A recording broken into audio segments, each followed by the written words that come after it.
नमो नमः। संस्कृत ज्ञान शिक्षा में आप सभी का हार्दिक अभिनंदन है। प्यारे दोस्तों, प्यारे विद्यार्थियों, आज देखिए जिस घड़ी का इंतजार था वो भी कंप्लीट हो गया है कि 10th का सीबीएसई 10th और 12th दोनों का रिजल्ट आज डिक्लेयर हो गया है और आप सभी ने देख भी लिया होगा। मैंने इसके लिए शॉर्ट वीडियो भी डाला हुआ था।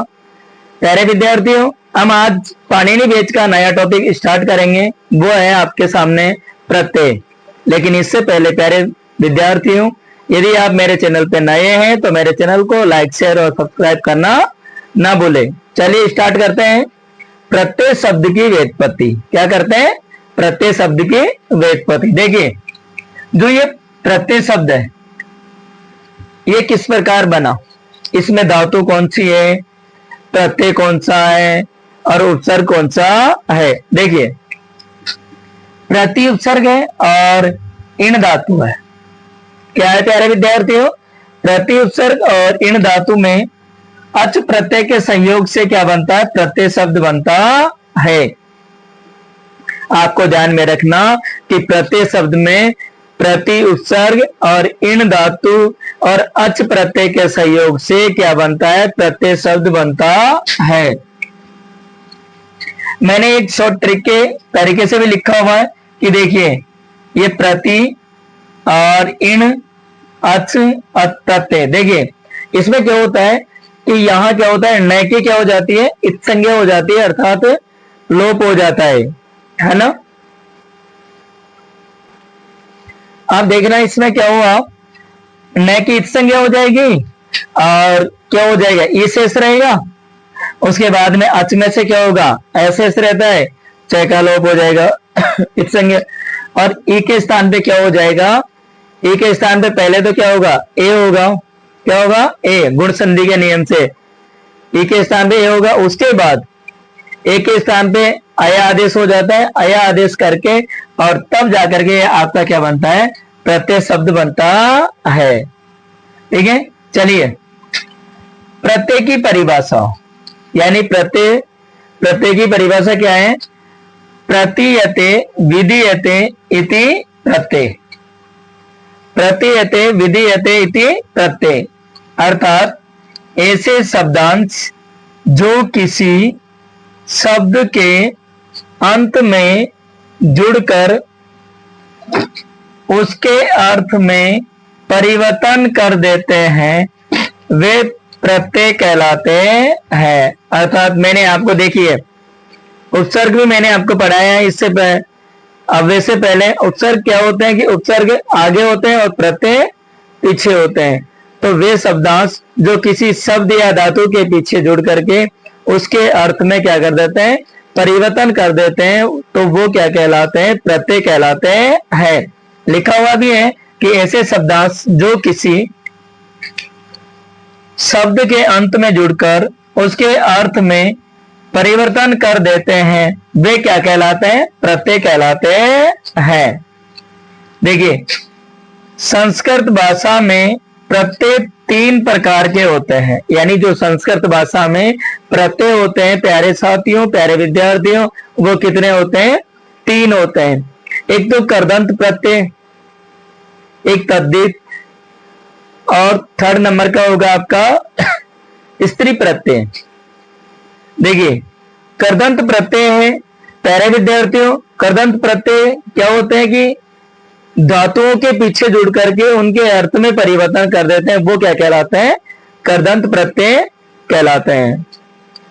तद्धित प्रत्यय क्या होते हैं कि वे शब्दांश, यानी तद्धित प्रत्यय जो होते हैं आपके क्या होते हैं कि शब्दों के साथ में जुड़ते हैं, यानी शब्द के पीछे जुड़ करके उसके अर्थ में जो परिवर्तन कर देते हैं वो क्या कहलाते हैं? तद्धित प्रत्यय कहलाते हैं। अब है स्त्री प्रत्यय।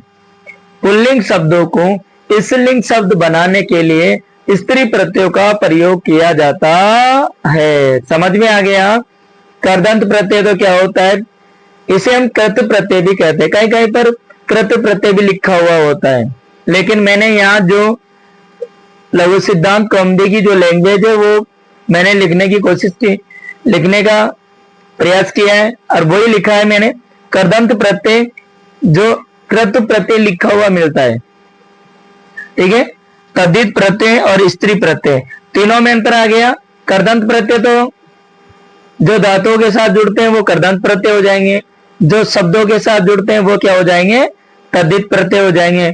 और जो पुल्लिंग शब्दों को स्त्रीलिंग शब्द बनाने के लिए जिन शब्दांश का प्रयोग किया जाता है वो क्या कहलाते हैं, स्त्री प्रत्यय कहलाते हैं। आप प्यारे विद्यार्थियों जल्दी से इसका स्क्रीनशॉट ले लीजिए, जिससे कि आगे और हम बढ़ते हैं।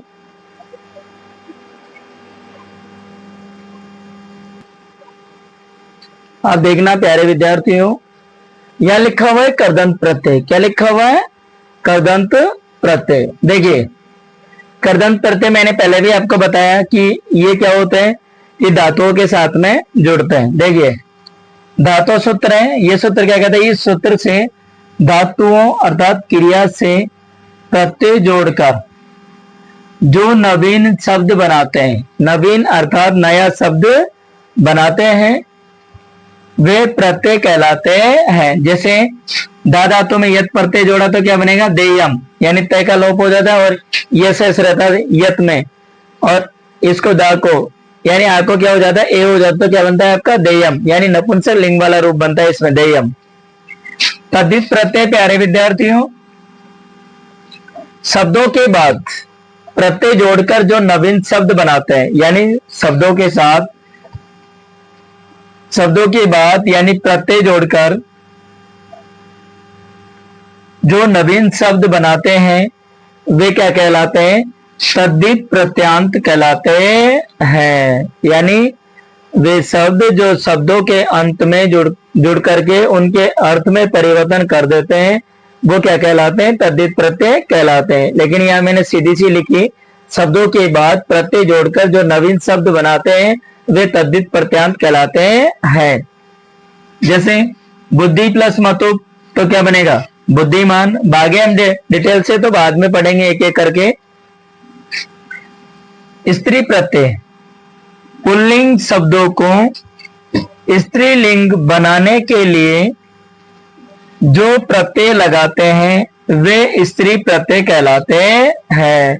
यानी पुल्लिंग शब्दों को स्त्रीलिंग शब्द बनाने के लिए जो प्रत्यय लगाए जाते हैं वो क्या कहलाते हैं, स्त्री प्रत्यय कहलाते हैं। देखिए जैसे अज प्लस टाप तो क्या बनेगा, अज।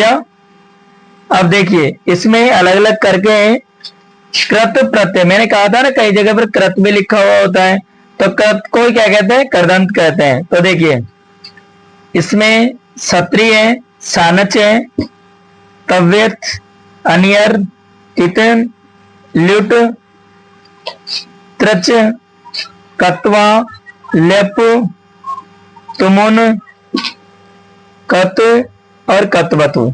ये तो प्यारे साथियों कौन से हैं, कर्दंत प्रत्यय जो धातुओं के बाद जुड़ते हैं। तद्धित प्रत्यय मतुप, तरप, तमप, नीनी और ठक या ठन, कहीं पर ठन भी लिखा हुआ होता है, और त्व और तल, ये प्रत्यय क्या कहलाते हैं, तद्धित प्रत्यय कहलाते हैं। यानी शब्दों के बाद जो जुड़ने वाले प्रत्यय होते हैं वो क्या होते हैं, तद्धित प्रत्यय होते हैं। स्त्री प्रत्यय ताप, गीप, गीस इत्यादि, ये क्या होते हैं, स्त्री प्रत्यय होते हैं। तीन प्रत्यय, ताप, गीप, गीस, और भी होते हैं चाप, डाप। लेकिन हमारे जो सिलेबस में जिस तरीके से हम पढ़ेंगे इनको ही पढ़ेंगे।